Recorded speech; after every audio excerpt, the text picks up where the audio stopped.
ఈ రోజు ఇంట్లో అమ్మవారికి పూజ చేసి నెక్స్ట్ వచ్చే వరలక్ష్మి వ్రతానికి అమ్మవారికి సంబంధించినవన్నీ కూడా షాపింగ్ చేద్దామని చెప్పేసి మాకు దగ్గర ప్రగతి నగర్ లో ఉన్న ఎన్ఎన్ ఈషా క్రియేషన్స్ కి అయితే వచ్చానండి.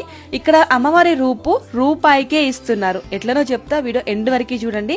నాకైతే చాలా సంతోషంగా అనిపించింది. వెంటనే మీతో ఈ విషయం షేర్ చేసుకోవాలనిపించింది. అమ్మవారి పండగ వస్తుందంటేనే మనందరికి పెద్ద పండగ. ఇక్కడ మనకి వ్రతానికి కావాల్సిన అన్ని సామాగ్రి ఒకే చోట దొరుకుతాయి. అలంకరణ వస్తువులు, ఆభరణాలు, అట్లాగే మనకి పూజ చేసుకోవడానికి, అష్టోత్తర శతనామావళి చదువుకోవడానికి ఇట్లా ఫ్లవర్స్, అమ్మవారి బొమ్మలు, రిటర్న్ గిఫ్ట్స్, ఇలా ప్రతి ఒక్కటి ఉన్నాయండి. మీకు వీడియో కాల్ ఫెసిలిటీ కూడా ఉంటుంది. ఆన్లైన్ కొరియర్ సర్వీస్ కూడా ఉంది. German silver, antique German silver మంచి క్వాలిటీలో కావాలి అంటే వెంటనే ఇక్కడికి వచ్చేయండి. ఇప్పుడు వచ్చే బోనాల పండగకి బోనం కుండ కూడా వచ్చేసింది. నేనైతే ఇవన్నీ చూసి షాపింగ్ చేసేసాను. మన బిల్ 5000 అయితే మనకి అమ్మవారి ఫేస్ 1 రూపీకే ఇస్తున్నారు. ఈ ఆఫర్ మనకి ఆషాఢ మాసం వరకు మాత్రమే. వెంటనే వీడియోని సేవ్ చేసుకుని వచ్చేయండి ఎన్ఎన్ ఈషా క్రియేషన్స్ కి. బై.